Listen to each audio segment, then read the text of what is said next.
Hey hello guys, welcome to back my YouTube channel. So guys, आज हम सीखने वाले हैं how to calculate material cost variance क्या होता है, मटेरियल प्राइस वेरिएंस क्या होता है और मटेरियल यूसेज वेरिएंस कैसे कैलकुलेट किया जाता है, वो हम आज देखेंगे। तो क्वेश्चन ये है कि as a finance executive you are required to access material cost variance, material price variance and material usage variance from the given information, जो कि यहाँ पर स्टैंडर्ड क्वांटिटी, स्टैंडर्ड प्राइस दी है और एक्चुअल क्वांटिटी, एक्चुअल प्राइस दी है। तो हम मटेरियल कॉस्ट वेरिएंस कैसे कैलकुलेट करेंगे, वो फॉर्मूला एक है, उस फॉर्मूला को यूज करके हम मटेरियल कॉस्ट वेरिएंस निकालेंगे।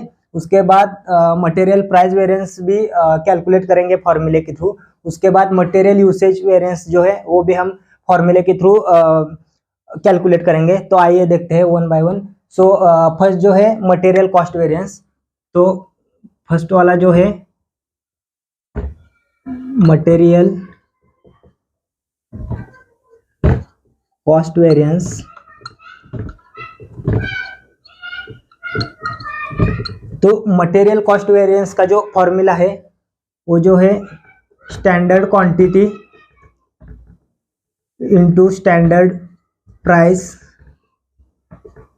Minus actual quantity minus actual price. ये जो है मटेरियल कॉस्ट वेरिएंस का फॉर्मूला है। Standard quantity into standard price minus actual quantity into actual price. ये जो है ये हमारा मटेरियल कॉस्ट वेरिएंस का फॉर्मूला है। तो फर्स्ट जो वैल्यू है, मतलब मटेरियल, इस क्वेश्चन में हमें मटेरियल ए, मटेरियल बी और मटेरियल सी, ऐसे तीन वैल्यू अलग अलग से दी है। तो स्टैंडर्ड क्वांटिटी है वो जो है वो केजी में दी गई है। मतलब फर्स्ट जो है ए, तो उसमें क्या है, स्टैंडर्ड क्वांटिटी जो है वो केजी में दिए है और प्राइस जो है वो रुपीज में दी है। तो standard quantity first material A में जो है वो है 100 rupees, 100 rupees into standard price जो है वो है 5 rupees minus actual quantity into actual price. तो एक्चुअल क्वांटिटी भी किलोग्राम में दी है और प्राइस जो है वो रुपीज में।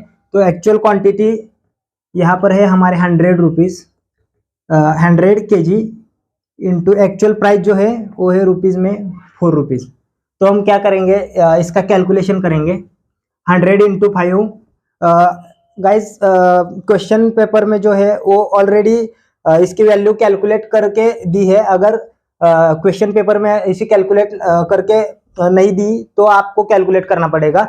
यहाँ पर ऑलरेडी कैलकुलेट करके दी है, मतलब 100 इंटू 5 500 माइनस 100 इंटू 4 400। तो 500 माइनस 400, यहाँ पर हमारी 100 प्राइस आ चुकी है। तो गाइज बहुत जन है कि वो कैलकुलेट तो कर लेते हैं लेकिन उनको एडवर्स एंड फेवरेबल क्या होता है वो मालूम नहीं होता। तो गाइज क्या है, 500 माइनस 400, इसमें से डायरेक्ट माइनस हो जाता है। मतलब 500 माइनस 400 माइनस में आंसर नहीं आता, इसलिए हम इसे फेवरेबल लिखेंगे यहाँ पर, मतलब डायरेक्ट कैलकुलेट हुई है वैल्यू। इसलिए ये जो है first material cost variance, first जो है ए वाला, उसकी कैलकुलेट हो चुकी है। उसके बाद सेकंड मटेरियल बी जो है उसके हम कैलकुलेट करेंगे। तो फॉर्मूला जो है वो सेम यही रहेगा, standard quantity minus standard price, standard quantity into standard price minus actual quantity into actual price. तो स्टैंडर्ड क्वांटिटी सेकेंड वाली जो है किलोग्राम में वो है 80 रुपीज इंटू स्टैंडर्ड प्राइस जो है वो है 4 रुपीज माइनस एक्चुअल क्वांटिटी जो है सेकेंड बी वाली वो है 90 किलोग्राम्स और इसकी प्राइस जो है एक्चुअल प्राइस जो है वो है 5 रुपीज। तो इसका कैलकुलेशन हमें करना पड़ेगा। 80 इंटू 4 320 माइनस 90 इंटू 5 450 रुपीज। तो इसका हमें कैलकुलेशन करना पड़ेगा। 320 में से 320 माइनस 450, तो कितना होता है, तो हम इसका कैलकुलेशन करेंगे।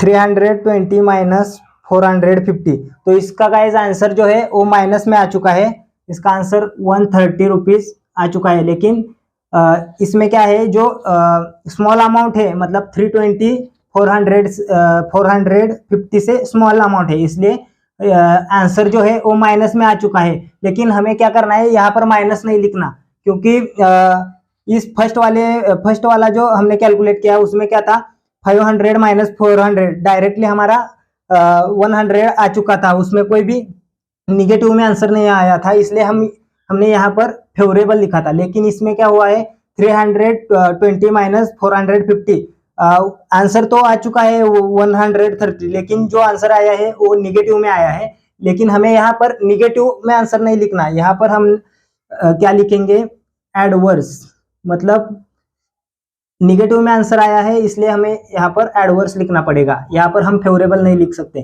तो सेकेंड वाला जो है मटेरियल कॉस्ट वेरिएंस का, वो हमने कैलकुलेट किया है। उसके बाद थर्ड जो है सी, वो हम कैलकुलेट करेंगे, फॉर्मूला सेम। तो थर्ड वाला जो है वो क्या है, स्टैंडर्ड क्वांटिटी इसकी जो है, इसकी 40 इंटू स्टैंडर्ड प्राइस जो है वो है 2 minus actual quantity 50 into actual price जो है वो है 3। तो इसका कैलकुलेशन हमें करना पड़ेगा, 40 इंटू 2 80 रुपीज़ माइनस 50 इंटू 3 150। तो इसका भी सेम ये एडवर्स आएगा, क्योंकि 80 माइनस 150 में से 80 माइनस हो जाएगा, तो क्या गाइस हमारा आएगा 70 रुपीज़। लेकिन यहाँ पर निगेटिव में आता है, लेकिन हमें यहाँ पर निगेटिव नहीं लिखना है, यहाँ पर हम एडवर्स लिखेंगे। तो गाइस फर्स्ट वाला जो है मटेरियल कॉस्ट वेरिएंस हमारा कैलकुलेट हो चुका है, standard quantity into standard price minus actual quantity into actual price, इस फॉर्मूले से। उसके बाद जो है वो सेकेंड हमें कैलकुलेट करना पड़ेगा मटेरियल प्राइस वेरिएंस। तो यहाँ पर हम सेकेंड वाला जो है वो लिख लेते हैं, material price variance.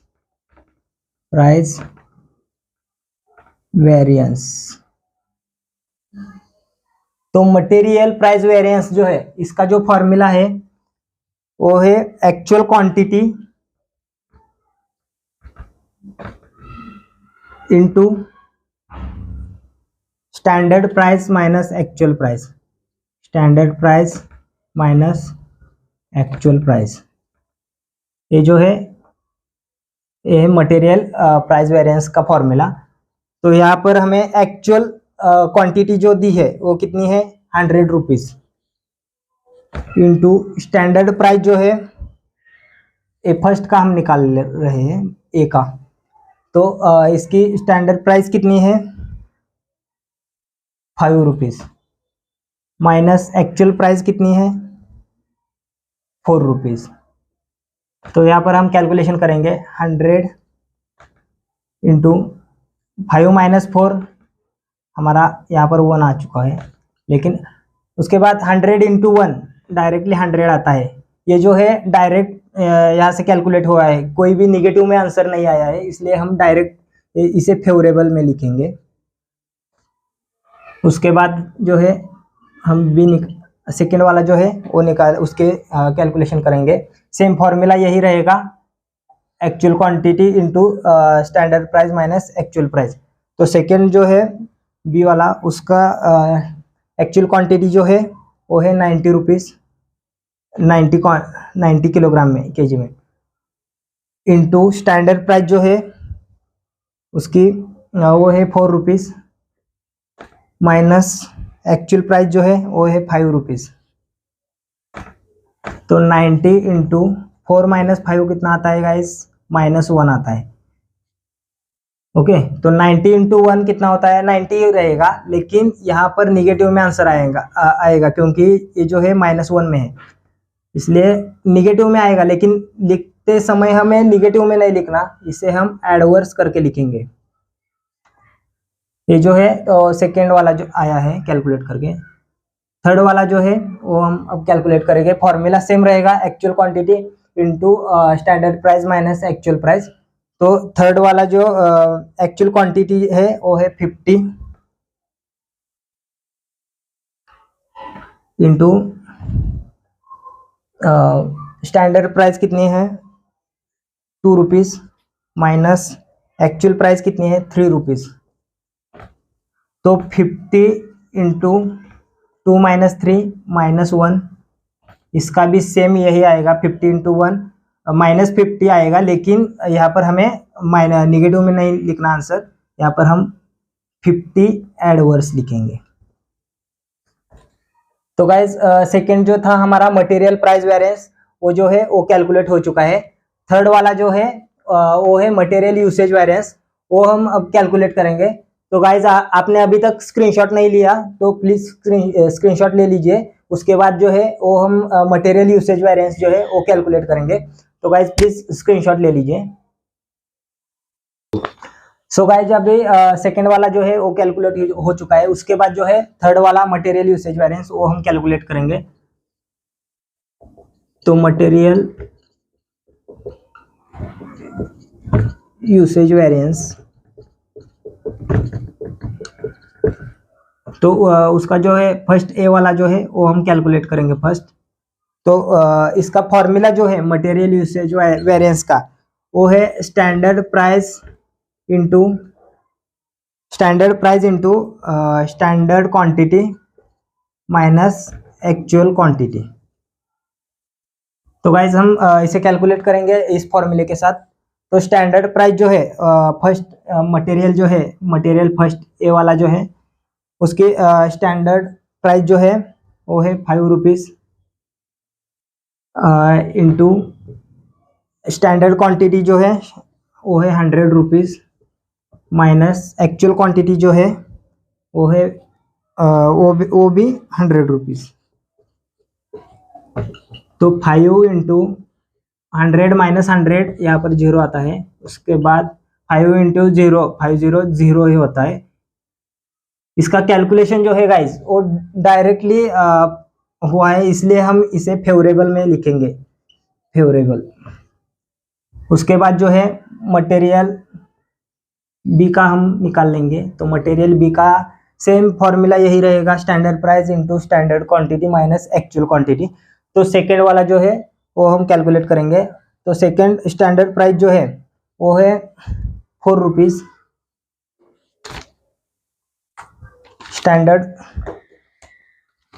Standard price जो है वो है 4 रुपीज़ इंटू स्टैंडर्ड क्वांटिटी जो है वो है 80 रुपीज़ माइनस एक्चुअल क्वांटिटी जो है वो है 90। तो इसका कैलकुलेशन हम करेंगे 4 इंटू 80 माइनस 90, इसका माइनस 10 आ जाएगा। लेकिन यहाँ पर हमें क्या करना है, निगेटिव में आंसर नहीं लिखना है, इसलिए हम इसे एडवर्स में लिखेंगे। 4 इंटू 10 40 आएगा, निगेटिव में आएगा, लेकिन हमें निगेटिव में नहीं लिखना, इसलिए हम यहाँ पर एडवर्स लिखेंगे। उसके बाद मटेरियल सी का जो है उसका हम कैलकुलेट करेंगे सेम फॉर्मूले के साथ। तो मटेरियल सी का जो है स्टैंडर्ड प्राइस 2 रुपीज़ है इंटू स्टैंडर्ड क्वांटिटी जो है वो है 40 रुपीज़ माइनस एक्चुअल क्वांटिटी जो है वो है 50 रुपीज़। तो 2 into 40 minus 50 again same guys minus 10 आ चुका है यहाँ पर, लेकिन 2 इंटू 10 20 आ जाएगा, लेकिन हमें यहाँ पर निगेटिव में नहीं लिखना है, इसलिए हम यहाँ पर एडवर्स लिखेंगे। तो गाइज यहाँ पर हमारा थर्ड वाला जो था मटेरियल यूसेज वेरिएंस वो कैलकुलेट हो चुका है। तो गाइज आपको मटेरियल कॉस्ट वेरिएंस कैसे कैलकुलेट किया जाता है, उसके बाद मटेरियल प्राइस वेरिएंस कैसे कैलकुलेट किया जाता है, और उसके बाद मटेरियल यूसेज वेरिएंस कैसे कैलकुलेट किया जाता है, वो ये आपको समझ आया होगा। अगर आपने इसका भी स्क्रीनशॉट नहीं लिया तो आप स्क्रीनशॉट ले सकते हैं। तो गाइज आपको तो पता है, अगर वीडियो अच्छा लगा तो क्या करना है, लाइक शेयर और सब्सक्राइब जरूर करिए ताकि आने वाली नेक्स्ट वीडियो की जो नोटिफिकेशन है वो आप तक जल्द से जल्द पहुंचे। तो गाइज मिलते हैं अगले नेक्स्ट वीडियो में नेक्स्ट टॉपिक के साथ। तब तक के लिए बाय बाय, टेक केयर।